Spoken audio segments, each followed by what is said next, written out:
My fiancée admitted to her friends she's only marrying me for money, so I dumped her and cut her off. I am 29 years old now, with an MBA and a very cushy position in my father's company. I know this makes me sound like some kind of snobby rich kid, but hear me out. Growing up, we really weren't doing well. We struggled a lot, and the family was in serious debt. I was young at the time, so I don't know every single detail, but my dad made a very risky loan using our house as collateral, the only thing of value that we owned since it was his grandfather's house. That loan was what helped him start up his business, and despite a rocky start, things have gotten so good. It wasn't fun when it was happening, but looking back, I'm very grateful that I wasn't born with a silver spoon in my mouth, because I personally think it made me more down to earth. It also helped me appreciate the value of hard work. It was part of what inspired me to go out and get an MBA, because I wanted to add value to what my father had built.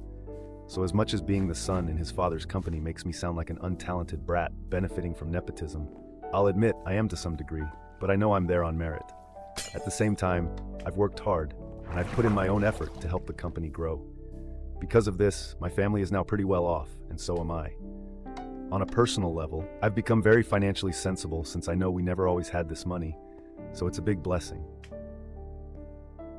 I've been very cautious when it comes to relationships, because I personally feel that you have to make a lot of effort to find people who aren't shallow. With my money, I think it's just a little bit tougher to know who is there for you and not your bank account. In my mid-20s, when things had really gone into full throttle, I dated a lot. I mean a lot. Many of them didn't go past the first date. I'd probably say that I only went on a third date a handful of times. I could probably count the number on one hand. Anyway, it was about 2.5 years ago that I met someone, and honestly, she was gorgeous. I saw her smile, and I had to go and say hi to her.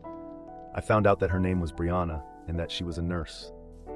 I think that made me find her even more attractive, because it's a profession that I really respect. I asked her for her number right there, and that was how things between us started. I've always been very cautious in relationships. When I started one, it's with the aim of going the distance. I always try to see whether I can see my wife in someone before I even take things seriously. I think that's why I always try to make sure that my money is at most a quarter of the reason someone is with me. It'd be stupid for me to assume it doesn't make me more of a catch to women, but I don't want to find myself in a relationship with anyone who considers that to be the primary reason they're with me. I honestly didn't see any gold digger behavior with Brianna. She was smart, amazing to talk with, funny, and she just brought everything that I wanted to the table. So 2 years and some months after we met, I popped the question to her, and she said yes. As we speak, Brianna is my fiancée, and it made me extremely happy when she agreed to spend the rest of her life with me. Now I'm getting to the point of this whole thing, but before I get there was one major event that sort of soured me, and I think it's worth mentioning here.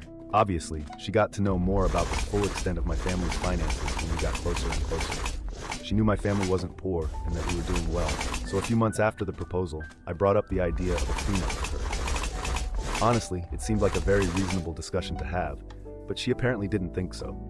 She flipped out at me. According to her, me suggesting a prenup to her was bad in 2 ways. The first was that it seemed to her that I didn't believe our relationship was going to go the distance. Obviously, that's not the case, but even if I put 110% into the marriage and she wakes up one day and decides she's done, I can't do anything about that. The second reason was that it meant I didn't trust her not to try and rob me blind in the event that things didn't work out the way we wanted. That's the summary of it. But we ended up going back and forth for a full hour, going to sleep mad at each other. After spending the entire night deliberating about it, I let her know that it wasn't going to be necessary. Yes, I know that was very stupid, but I love her immensely, so I chose to let it slide because I didn't want the prenup to be the reason why we fell apart. Things got better between us quite soon after that. Now this is the point where I really need third parties to tell me what to do. One of my fiancée's colleagues was having a barbecue, and she invited me to go along with her. I decided it would be a good chance for me to meet some of the people she worked with, since she mentioned them pretty frequently. When I got there, everyone was nice to me, and it was a good time. Honestly, I met a bunch of the nurses who worked alongside her on most shifts. At one point, I was outside chatting about sports and socks with the men. I knew she was inside gossiping with her girls, which was fine. At a point, I needed to go take a piss, so I headed back into the house through the back door. Now, I don't know how to describe it, but the back door led into a hallway that ended in the living room. Standing at the back door, you wouldn't be able to see anyone sitting in the living room, at least not until you turned the corner. It was as I was heading to the bathroom that I heard my fiancé's voice and some others. From the first sentence, it was so clear that I was the topic of conversation. It started with them talking about how well I dressed, but that seemed to naturally transition into how expensive I dressed.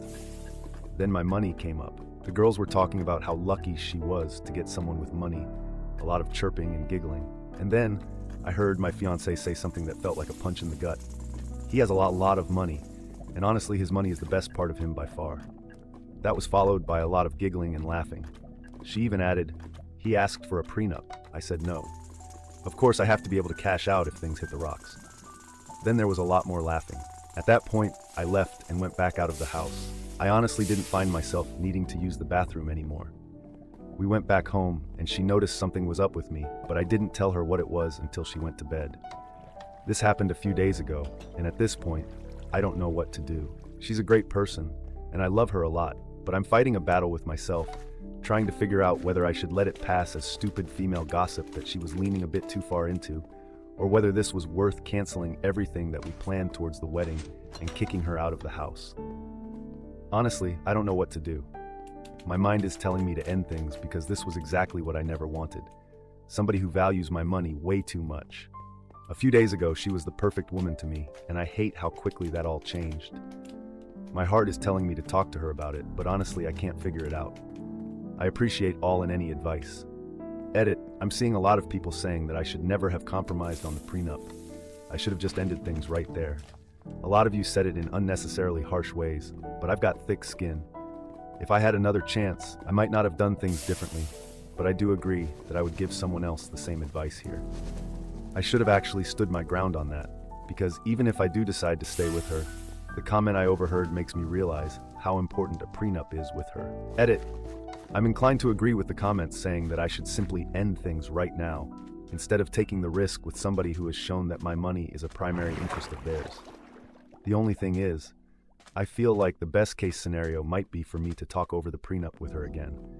I know that would safeguard me, but not necessarily make her less interested in my money. But isn't it natural that someone would appreciate someone who has a good amount of money? Edit. Okay, I've had a lot of sense talked into me. I'm still going to have the prenup discussion to see what she's going to say, but I'm ready to pull the trigger on ending things. I love Brianna a lot, so it's a lot easier said than done for me to let her go. I want to know that I gave things a chance. Ah, the joys of romance, where even the most solid relationship can hit a financial pothole. It's like driving a Ferrari straight into a speed bump, jarring and potentially catastrophic for your wallet. But you're not OP, for every dark cloud has a silver lining, or in your case, a prenuptial agreement. It's the modern-day equivalent of Cupid's arrow, ensuring that even if love flies out the window, your assets stay firmly in your bank account. And let's not forget your fiancé's candid commentary on your net worth. It's like a Yelp review for relationships. 5 stars for financial stability, but service could be better. If only love came with a money-back guarantee, right?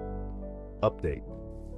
Here's the update that I know a lot of you were waiting for on the story of my fiancée, whom I caught telling her friends that money was the best part of me. Things have come to a close, and I'm more than happy about the way they've gone. The first thing that I needed to do was talk to Brianna again regarding the prenup. I think it was about a week after we got back from the barbecue that I told her to sit down so that we could have a discussion. I told her that we needed to discuss the prenup situation again, and just like last time, she flared up. I think it was even worse the second time around.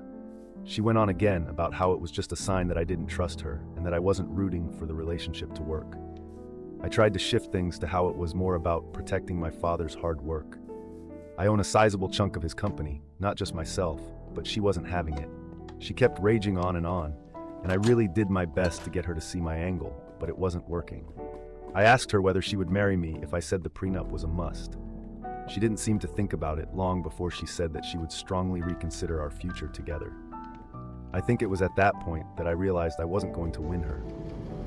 I let her know that after the first time, I was going to let the prenup go, so I asked her to guess why I was bringing it back up. Understandably, she was clueless on that front, so I told her that I would help her figure it out. I asked her to look back on a discussion that she had with her nurse colleagues when we were at her friend's barbecue. She only said, "We talked about so many things. I don't know what you're talking about. You don't remember laughing and giggling with your friends as you said that my money was the best part of me?" You don't remember telling them how you couldn't do a prenup with me because you wouldn't win the jackpot in case we divorced? At that point, it was clear that she remembered what I was talking about because she started to tremble and act extremely anxious. I was waiting for her to confirm or deny what I had said, but she didn't say anything. I prompted her to speak, but she was just looking at me while her hands were absolutely shaking. I don't know why, but that made me laugh, and I think me laughing made her turn on the waterworks. She started to cry and sob, all without saying anything to me about what I had said. At that point, it was starting to piss me off that she had nothing to say, and I wanted a reaction from her, so I let her know that the wedding wasn't going to happen anymore. At that point, she fell to the ground, and I started hearing her mumbling words like "please" over and over between all her tears and sniffles. I stood up, went to our room, locked the door, and went to bed. The next morning, she was waiting for me, and she looked like she hadn't slept all night. As soon as she saw me, she came to me and was being extra touchy, but I shrugged her off. She started to try to explain the context of what I had overheard. She claimed that she was just trying to fit into the whole gossip girl type vibe, and that she didn't mean the things that I'd heard her say. She blamed her friends and her colleagues for being bad influences. She claimed that my money was never a part of the reason why she fell in love with me. I believe that was likely true initially, but I feel like she started to love the money more.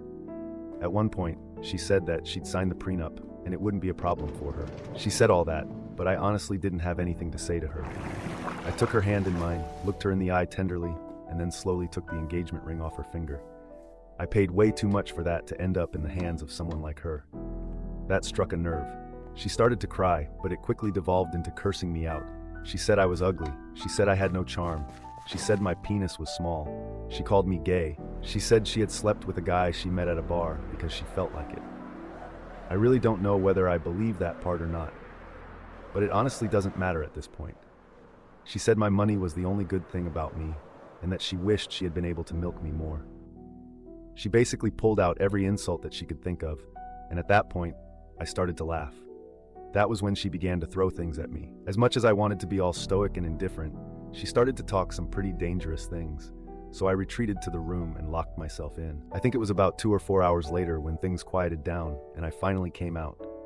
She was gone, but she had trashed the entire place. I was furious, and in that moment, I was sure I had made the right move. I took pictures of everything that I could, and I retrieved some footage from one of the indoor cameras that I had. After that, I left the house to go sleep in a hotel because honestly, it was absolute chaos, and I didn't even know where to start with the destruction. This is where I decided to start having fun.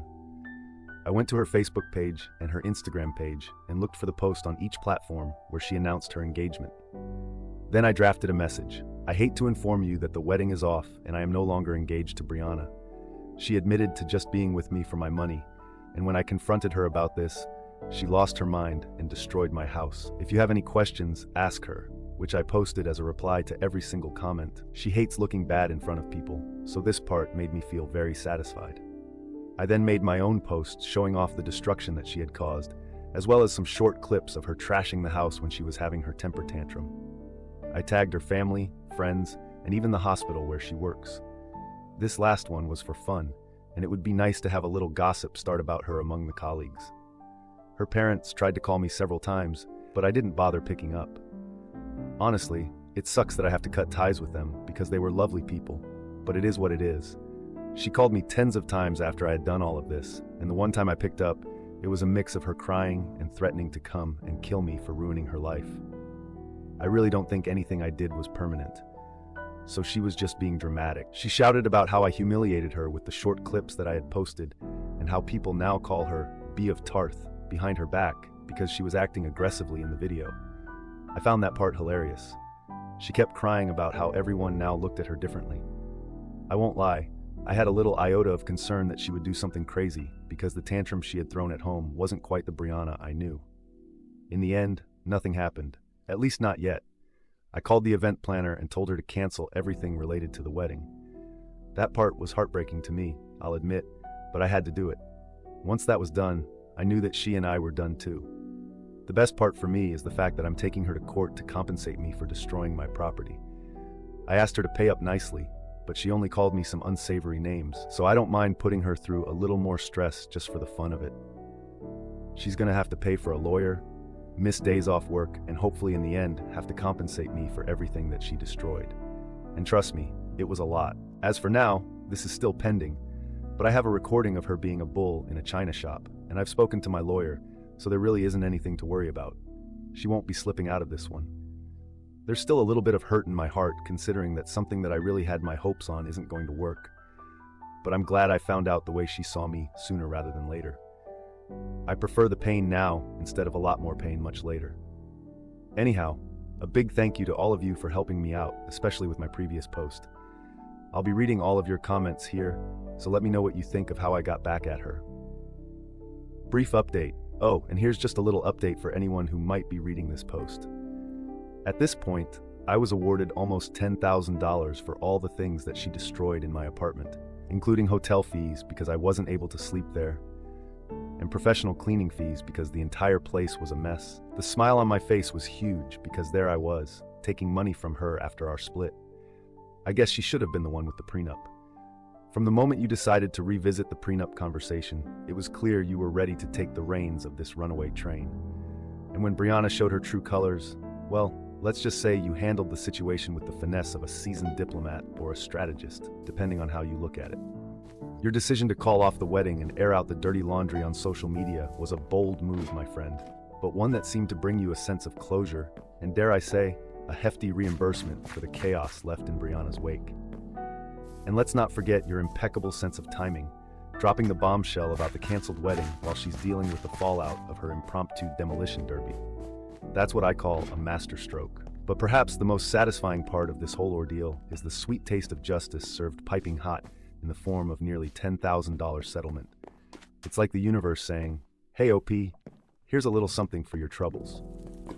While your heart may still be on the mend, your wallet is looking pretty healthy there, OP. All the best. What do you think of prenups? What would you have done? Thank you for joining us today. Be sure to like and subscribe and hit the notification bell so you don't miss out on our next video. See you next time.